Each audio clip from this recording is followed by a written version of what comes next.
Hello, my name is Roisin and welcome back to my channel. Rude. It is finally cool enough in the UK for me to break out my thermals, which also means it is cool enough for me to be coming down with a cold. So I thought that we would do something cosy today on Roisin's reading, and I would do something very simple as well.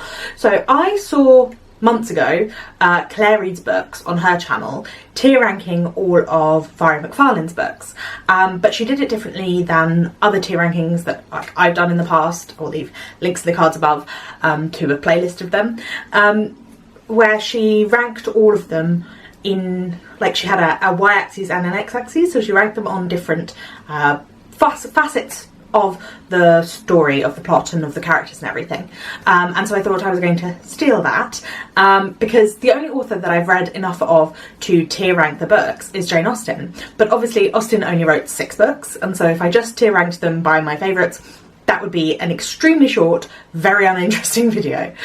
So I thought it would be fun to do a similar thing and rank them on various facets and then see which one comes out as being mathematically my favourite before I talk to you about which ones are actually my favourite. I've created my own tier ranking thing on Canva so that I can have that x-axis, and I am going to show them to you now, so I better remember how to screen record and we'll get into that. Oh no, hang on one second, this has all gone wrong. So we've got 1 to 6 because I'm ranking them, there are 6 of them, and then across the top we've got Heroine, self-explanatory.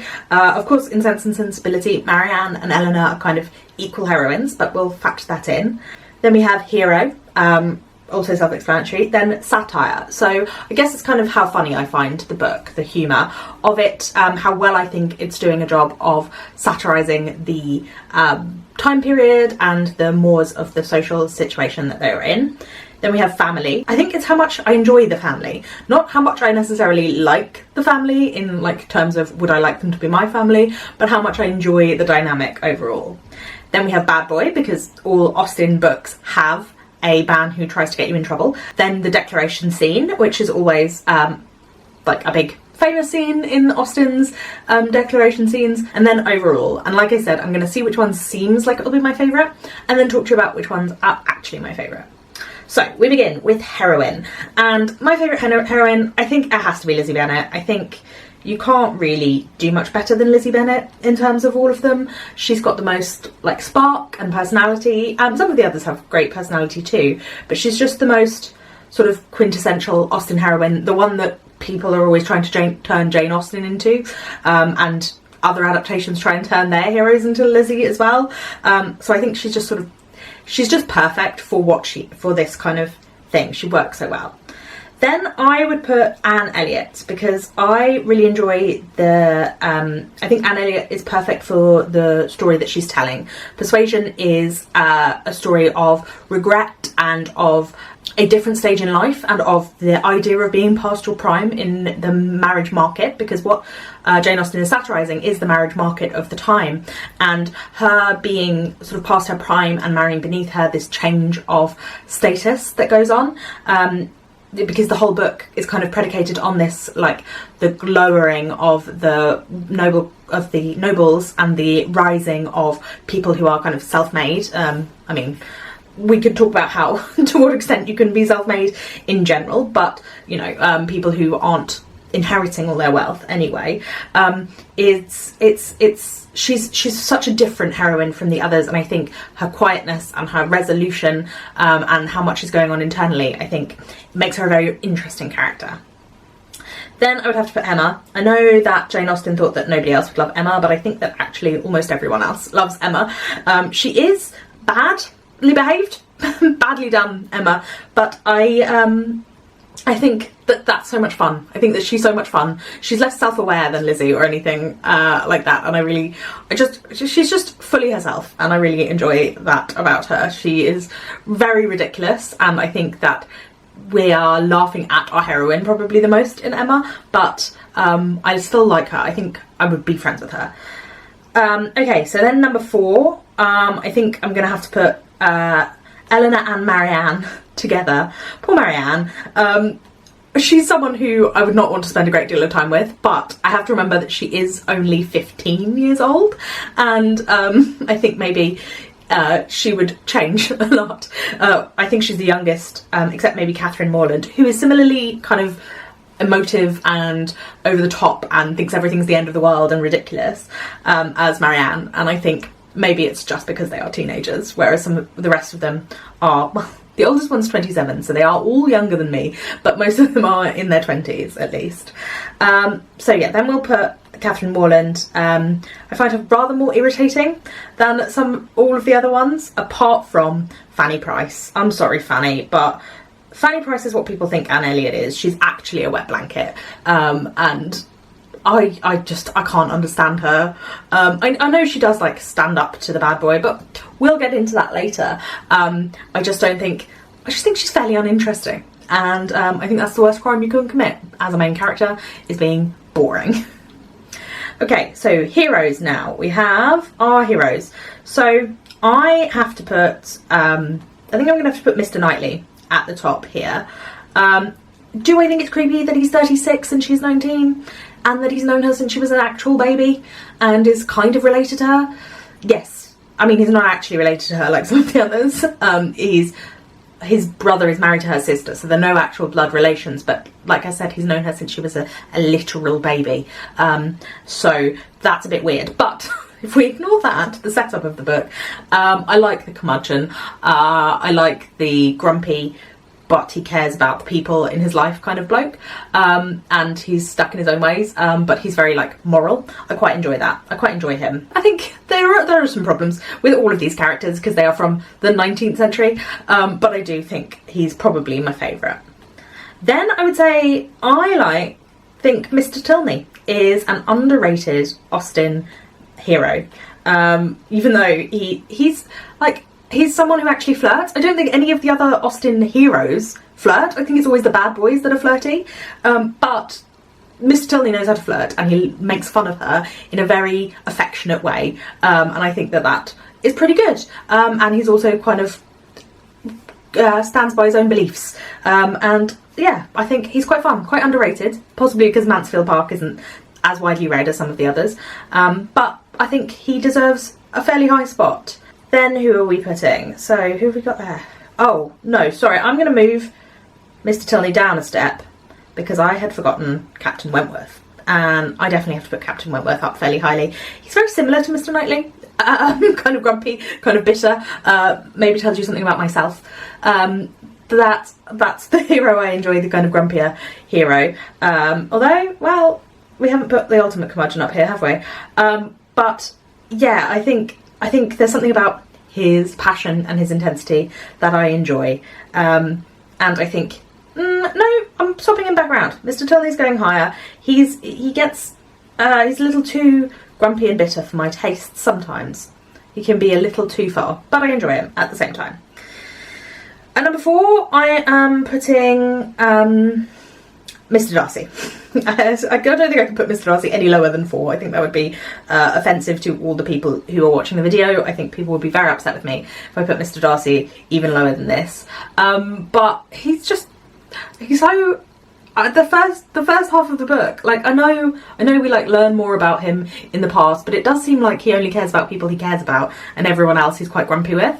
And like Mr. Knightley is kind to people who are not in his class, and Mr. Darcy is only kind to them if he fancies them. So I find that like Mr. Knightley is nice to Miss Bates even though she is ridiculous, and Mr. Darcy is not kind to Mrs. Bennet even though she is ridiculous. So I kind of judge him. You know how you're supposed to judge people you're dating based on how they treat people that they think are inferior to them? They shouldn't really be thinking people are inferior to them, but Mr. Darcy is very clear when he thinks people are inferior to them. Yes, he is romantic, and the sweeping gestures and things, but I don't know if it makes up quite for the rudeness. Number 5, I'm going to put Colonel Brandon. Would be higher than this, but Edward Ferrars really drags things down in Sense and Sensibility. Edward Ferrars is a drip. And Colonel Brandon also would be higher if Marianne actually liked him, because in the end she learns to love him, but she doesn't actually love him when she marries him, and I find that a little off-putting that the 36-year-old man is marrying the 15-year-old who doesn't really like him that much. And at the bottom, Mansfield Park, Edmund Bertram? I think it's Edmund Bertram. It's been a while since I read it. It's Edmund, not Edward, I think. He doesn't like Fanny at all. He's just like, oh, Fanny, you were there all along and you were really nice to me. Maybe I should marry you. He's constantly judging, what's her name?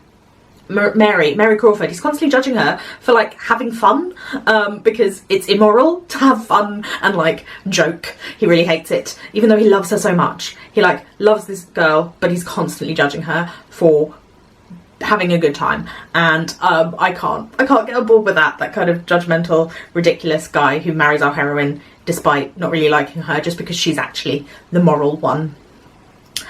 So satire, that was a weird noise. Satire, let's see. I think that Pride and Prejudice, I think it works so well. It's very clear. I think what's good about Pride and Prejudice that some of the others lack is that it balances the satire so well with the plot. Like, that's how people can read it as a pure romance and miss the satire altogether if you're not super if you don't know that much about the time period.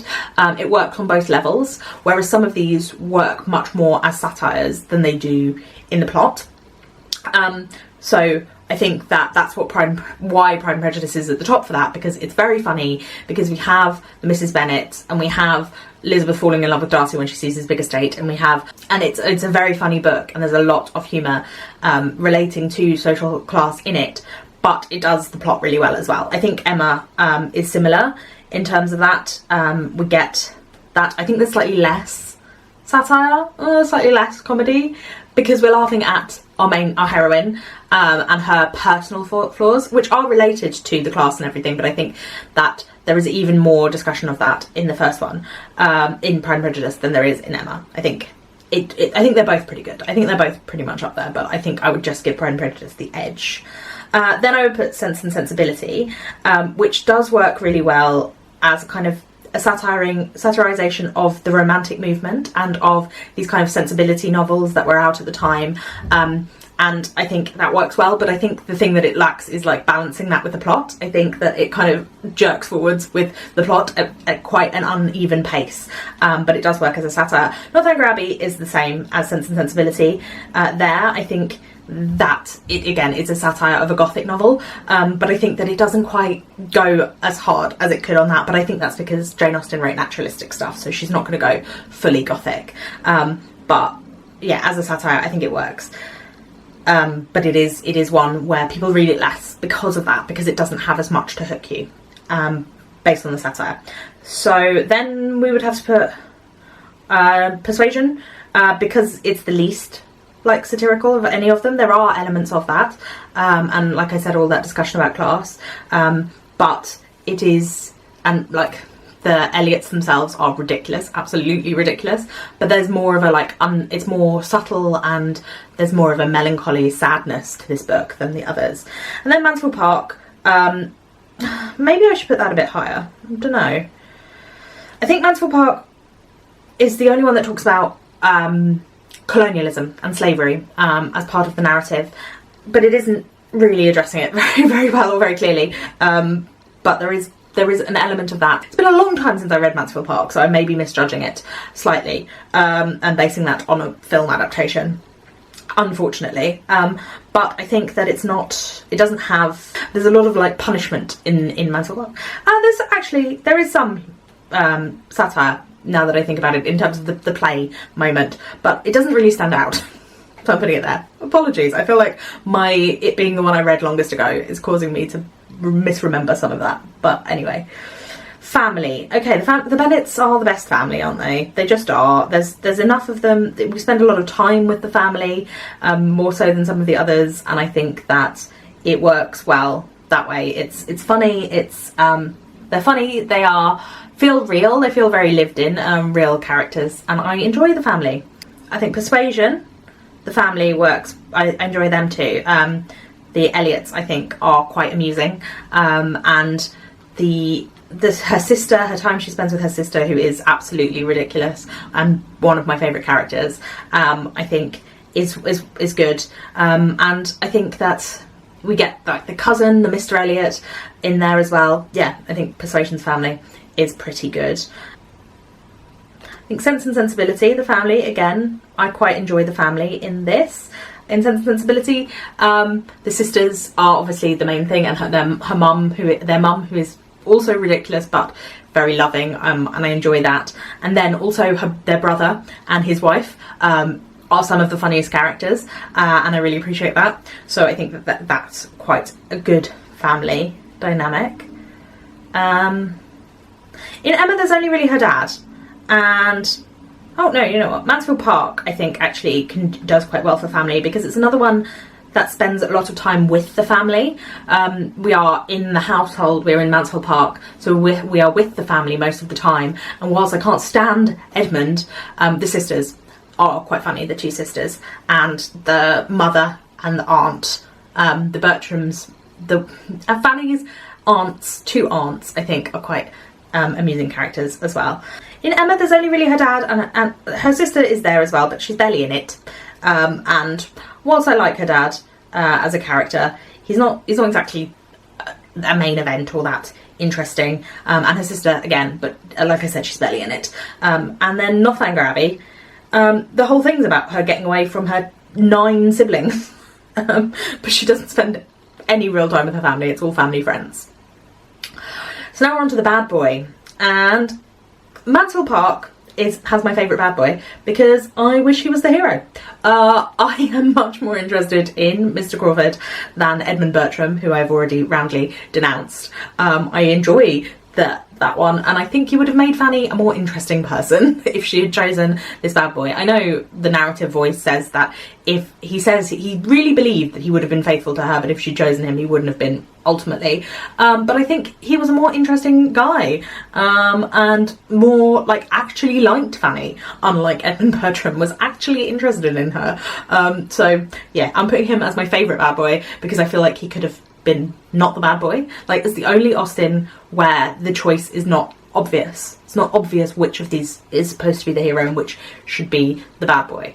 It's not clear from the very beginning, but Austen has very like pure morality, like it's very black and white, and if someone's a bit bad they can't be fine. Like in a modern day setting, if someone had done some bad things in their past but was reformed, we'd be like, oh, that's fine. Whereas it's not so much true in Austen's day, or in Austen's writing. Okay, so which bad boy do we like best after that? Willoughby. It's got to be Willoughby, even though he is the actual ultimate cad, and terrible person, a seducer, a rake. I think he makes the story. He's really involved. I know in other ones we have that too, but I think that, I mean, it might just be from the 1995 Sense and Sensibility where Kate Winslet's on the top of the hill crying Willoughby over and over again that's made me think of him as the best one of the bunch. I just think he really typifies the type, and I think that Wickham was based on Willoughby. Like, there's a lot of overlap in Sense and Sensibility and Pride and Prejudice. I think Wickham and Willoughby have a lot in common, and I think Willoughby's better. Might just be the name. But speaking of Wickham, I think we've got to put him here again. Big driver of the plot. Cad. Liar. But he works. But I still think Willoughby is superior. So then the other ones, the bad boy is less obvious. I think I'll put Northanger Abbey here because he is quite bad. Although his sister's almost worse. And also the dad, the Mr. Tilney Senior, he is a bad man. So we have kind of multiple bad characters here. They're not as clear. I think it's because Austen's trying to do like the gothic red herring thing, so it's not as like clearly defined, but it's fine. I think the last two, they're not really even that bad. Like Frank Churchill is a fine character, but a little bit deceptive, but he's not really a cad, is he? He's fine. Like, if Emma had chosen to marry Frank Churchill in the end because she'd been interested in him, that would have been fine. Like, it wouldn't have been ruinous as Lizzie going off with Wickham or something like that. It would have been fine. And the same with Anne Elliot and Mr. Elliot. Like, he was after the fortune, but he was only playing the game. He wasn't like actively hurting people. He was just doing what you do in the marriage mart. So I think those two are just not bad enough to be the bad boy. I know in Mansfield Park I was like, he should have been the hero because he wasn't that bad either, but he had been a cad in the past, at least. So then we have the declaration scene.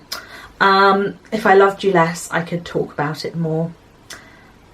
That's Miss Knightley, Emma. That one always gets my heart because she thinks he's going to confess that he likes someone else, and it's like really tense at the same time. And I think it just works really well. And then of course I'm half agony, half hope. Captain Wentworth, that's got to be up there with one of the best. He's writing the letter while she's talking about him, and then he leaves the letter, and then yeah, brilliant. Love that. Then what do we have after that? What other declarations do I enjoy? I think Sense and Sensibility, because we have the mistaken. Again, it's similar to Emma in that she thinks he's going to say that. Well, she thinks he's already married, and then she discovers he's not married, and so there's that like tension again in it. I'm sorry, Mr. Darcy. His eventual confession is rather understated, and I think after the absolute disaster of his first confession, which was funny and also awful, and one of the reasons I can't put him higher in my hero list, I think, yeah, I'm sorry, you can't make your declaration doesn't really win me over in the same way. It's not as dramatic. It's not enough, Mr. Darcy. I'm sorry. And then Northanger Abbey. I can't even remember how Mr. Tilney he goes to her house. I think I enjoyed that one. I think it was fine. And Mansfield Park. Well, I don't want her to marry him in the end. I don't like Edmund Bertram, and I don't want her to end up with him, so he can kick rocks, as far as I'm concerned. Okay, so this is interesting. So Pride and Prejudice has the most number ones out of any of them, and its lowest is number 4. Then Emma has 2 number 1s, but it also has 2 number 5s. Persuasion has 3 number 2s. I'm going to do adding up. I think that would be the easiest way to do it. So Pride and Prejudice gets 2.3, so that would make it be ranked here. None of them got all number 1, so none of them are going to be ranked number 1. 2.3 might be pretty high. Emma has 2.8. Again, similarly, but lower. Persuasion seems to be the most all over the place. Is a 3.3. Northanger Abbey, 4.3 for Northanger Abbey. Down here. Mansfield Park, 4.8. And which one am I missing? Sense and Sensibility, 3.3. So that's the same as Persuasion, Sense and Sensibility. So that's the ranking if I was to do it by mathematically. We'd have Pride and Prejudice followed by Emma, Persuasion and Sense and Sensibility, then Northanger Abbey and Mansfield Park. But in terms of how I actually feel about it, it would be Pride and Prejudice and Persuasion, because I like them both for different things and I feel like they are joint top for me.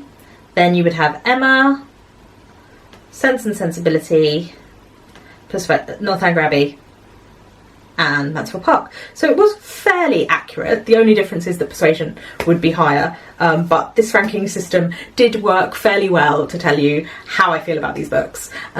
So yeah, those are my rankings. If you have any arguments with me, do let me know in the comments down below. It has been a few days, so I can't remember what I was in the middle of saying when it stopped working last time. Thank you for watching. I hope you enjoyed this video, something a bit different than what I normally film, but it was fun to do, and I hope it was fun to watch as well. I will put a playlist to some of my other Jane Austen videos here, and do remember to subscribe, like this video, all that stuff. I put out new videos twice a week, so I will see you again fairly soon. Thank you for watching. Bye bye.